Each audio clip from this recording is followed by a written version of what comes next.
whatever the dealer is going to pay you for that, we will take it and we will run it in the dirt.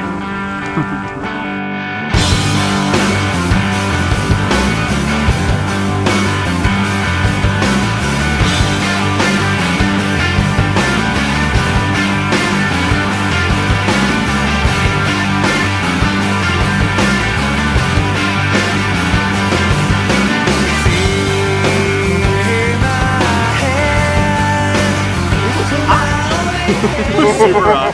It was so hot. And of course, especially when we first started. Yeah, parked in the sun, and all the windows are rolled up. If we had to do it again, it would take us like a weekend, maybe 2. We could do it. That's the kind of attitude that got you into trouble in the first accident. A weekend, maybe 2 equals 4. That's the kind of attitude that's going to get me a really quick trip to divorce court. And it's not like it was just a workspace. I mean, that was your house. Like, your kids are like running around the workshop, busting the crap out of it. Charlie was having a blast. We'd take a piece off the car and throw it, and Charlie would go get it. And then he would tape it to himself and be like, my belly button has an on switch. He was like that little scavenger boy in Mad Max that would run around and steal parts from stuff and like glue it together.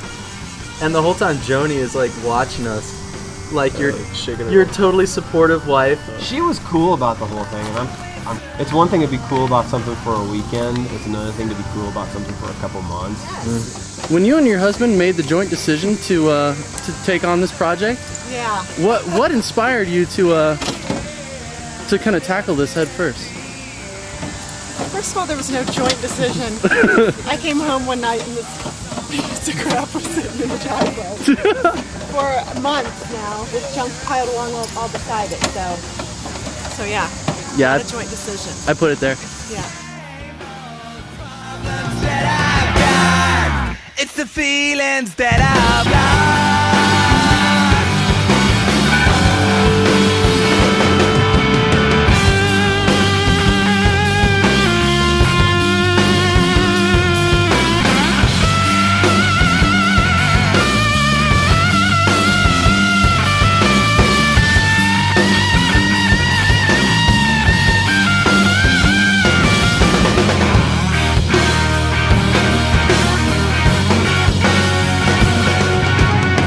Positive and touch a negative to it. You gonna do it, Robert? I'm gonna do it. I'm up for you doing it. I don't want to do it. Well, it was awesome. The airbag. I think you still owe lunch, don't you? You still owe lunch. That was fun. Because I didn't blowing up. What did we bet on that? Yeah. What? $5. Bet lunch. That was the worst bet I've ever made in my entire life. The thing was, I thought it was going to work like what I said, but I wasn't sure. Yeah. So I'm like, no, you go ahead and set that off. I'm going to back up a few steps here. Chris just like keeps on walking back like. $5 says nothing happened. $5 says that? Whoa! Who owes me $5? That's cool! I didn't have any friends that were like, you know, hey, I've always had this dream of driving in the Derby. And I'm sitting on the back porch. Rob's sitting out there and he's just like, so are you really driving that thing in the Derby? And I'm like, man, honestly, I guess. And he's like, well, it doesn't sound like you want to. And I'm like, well, I just don't know anybody who's always had a lifelong dream to drive a Derby car. And he just looks at me and he's like, Andy, I've always had a dream of driving a car in the Derby, and I'm just like... Everybody was pumped besides Bev. Yeah. Bev was not really pumped about anybody driving. I gotta admit, you weren't exactly pumped about it. Because when... It's like, yeah, I'll do it, and I really wanted to do it. But, you know, then you come to me a little bit later, and you're like, okay, man, here, I'm gonna let you off the hook. You know, you don't have to follow through on this. You can always hop out of it, it's no problem, you know, and I'm like, no man, I'm good, you know, I'm like, I'll sign something, waiver, whatever, you know. I said that a few times. And you're like, no, I don't think we need to do that, and then you had lunch with Bev or something. Yeah, and she's like, and then Chris comes in, he's like, yeah, you know, maybe if you could just take a look at this, sign it, we'll put it in the file, and I'm like, yeah, no problem. There was a time during that it didn't start. It flipped out because, yeah, it didn't start, and I thought that we screwed it up severely. We'd gotten the fuel cell all hooked up, and everything was running, and we were like, okay, let's fire it up, you know, and we fired it up, and there was just nothing, you know. There was no fire. Immediately there was like, oh, what, you know, everything's going through my head. Who do I know that's a mechanic, and all this kind of stuff. Because it had been like 2 or 3 weeks since it had been, because we started a couple times just to be like, okay, it's still running. As much as we did to that car, we didn't really have any mechanical knowledge of how to make the engine work.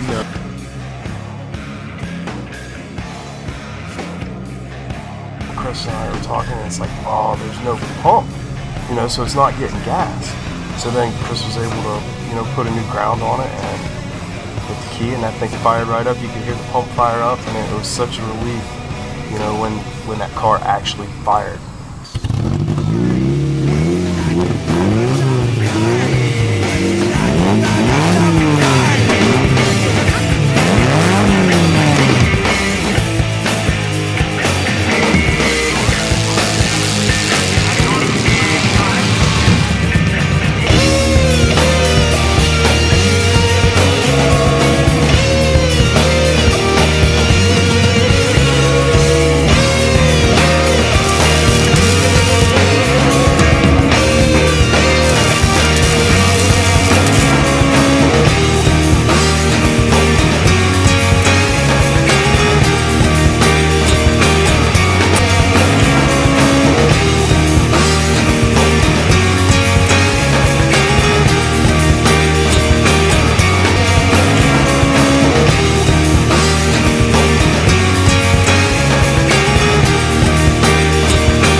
But